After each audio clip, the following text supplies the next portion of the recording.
जिला परिषद ward number 2 से उम्मीदवार इंदिरा खोत ने अपने कार्यालय का किया उद्घाटन। यहां विधिवत रूप से मंत्र उच्चारण करने के साथ साथ यहां पर पूजा पाठ करके पुजारी द्वारा इस कार्यालय का उद्घाटन करवाया गया।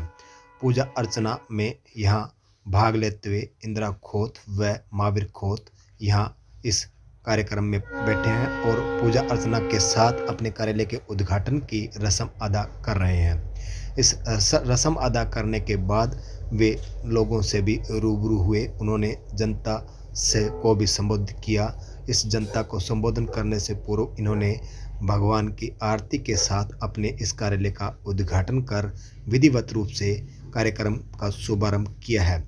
यहाँ अपने चुनाव प्रचार में इंदिरा खोत अपने भाषणों के माध्यम से जानी मानी जाती है और यहाँ पर उपस्थित जनसभा के दौरान यहाँ भव्य उनका स्वागत किया गया। महिलाओं ने फूल मालाओं के साथ उनका भव्य स्वागत किया। इंदिरा खोत जनसभा स्थल पर पहुंचे तो इस तरह से उनका भव्य स्वागत हुआ। यह दृश्य अनाज मंडी भट्टुकला का है। अनाज मंडी भट्टुकला में उनके एक कार्यालय का उद्घाटन समारोह होना है। यहाँ पर इस कार्यक्रम के उद्घाटन समारोह में यहाँ जो जन सैलाब उमड़ा है वह आश्चर्यचकित कर देने वाला है। इंदिरा खोत के पक्ष में इस तरह से लोगों का उमड़ना अपने आप में आश्चर्यचकित कर रहा है। इंदिरा खोत के प्रचार में जो लोग लगे हुए हैं वे तो लगे हुई हैं, वहीं इंदिरा खोत खुद भी अपने संबोधन में शानदार भाषण देती हैं।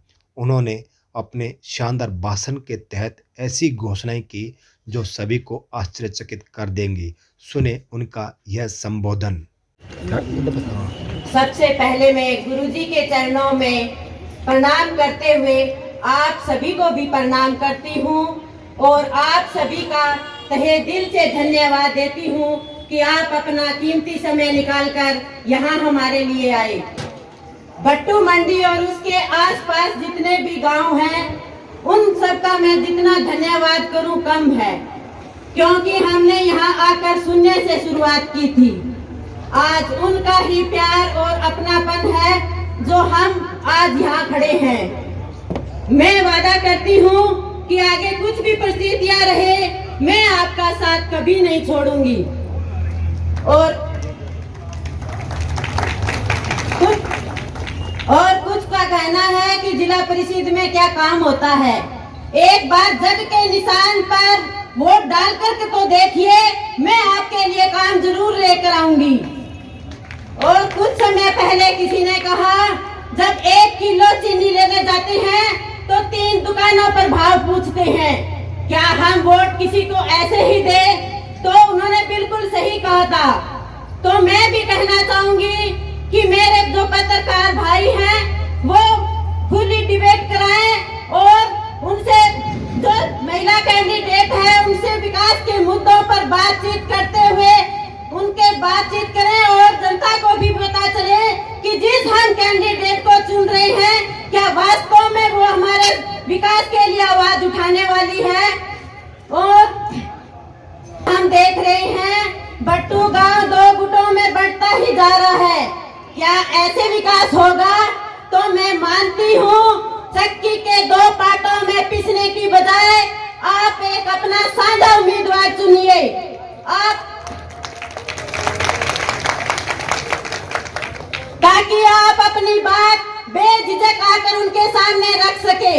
जिस तरह देश की बात आती है तो हम अपना सब स्वार्थ एक और छोड़ देते हैं और उसी तरह जब गांव के विकास की बात आए तो सब कुछ एक और छोड़कर पहले अपने गांव के विकास के बारे में सोचिए, क्योंकि गांव का विकास होगा तो सबका विकास होगा।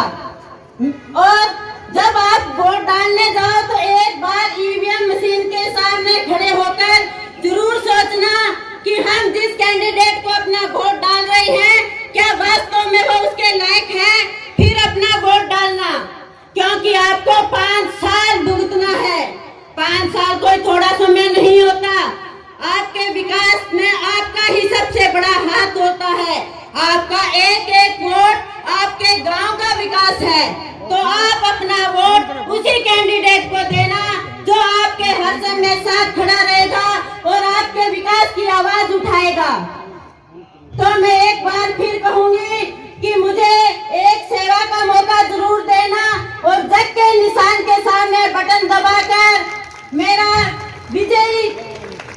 चलाए रखना। और मैं सभी का धन्यवाद करती हूँ कि आप अपना कीमती समय निकालकर हमें सुनने आए। और आज मैं आप 3 वादे भी करती हूँ। आज अगर मैं यहाँ से जीतती हूँ तो ग्रांट आए या ना आए, मैं हर गांव, अपने वार्ड के हर गांव के लिए स्पोर्ट्स के लिए 50,000 रुपए दूंगी। और अपने वार्ड के किसी भी गरीब कन्या का विवाह होगा तो हम दोनों 5100 रुपए कन्यादान करेंगे। और तीसरा, जो भी कोई बीमार है, जिसकी आर्थिक हालात ठीक नहीं है, वो बेझिझक हमारे पास आए। जो हमसे बनेगा हम उनकी सेवा करेंगे, क्योंकि हमारे गुरुजी ने तो हमें धर्म के राह पर चलकर कर्म करना सिखाया है। अगर आप मुझे ये मानते हो कि हाँ ये धर्म के राह पर करके कर्म करेगी तो आप मुझे फुल सपोर्ट कीजिए। और मैं आपसे वादा करती हूँ कि मैं धर्म और कर्म साथ लेकर चलूंगी। धन्यवाद। माताएं, बहनें और मेरे युवा साथियों, सभी का मैं बहुत बहुत धन्यवाद करता हूं जो यहाँ हमारे पास पहुंचकर हमें अपना आशीर्वाद दिया और हमारा उत्साह बढ़ा दिया।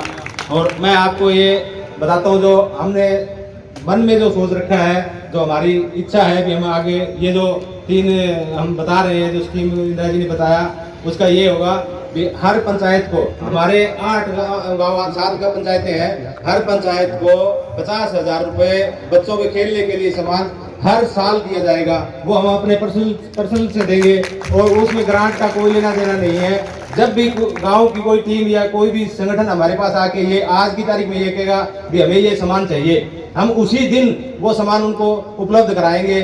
और इसके बाद जो भी गरीब कन्याओं की शादी का जो बताया है, गरीब कन्याओं की जब शादी होगी, जो हमें हमारे पास एक बार कार्ड उनको भेजना है, वो व्हाट्सएप के ऊपर हमारे तक कार्ड पहुंचा दे।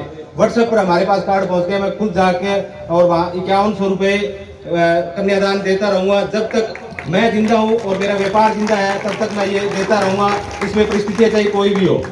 और इसके बाद जो भी मैं आपको ये तीसरी है भी, कई बार क्या है, हमारे जो गरीब परिवार है जो मेहनत मजदूरी करते हैं, वो दिन के अंदर 400 या 500 रुपये कमाते हैं और शाम को वो इतना पैसे से उनका घर खर्चा भी नहीं निकलता, वो खर्च हो जाते हैं। भगवान ना करे, लेकिन कभी उनके साथ ऐसा हो जाता है, कोई बीमारी उनके आ जाती है तो उनके पास पैसे नहीं होते कि वो डॉक्टर के पास जाके उनका इलाज कराए।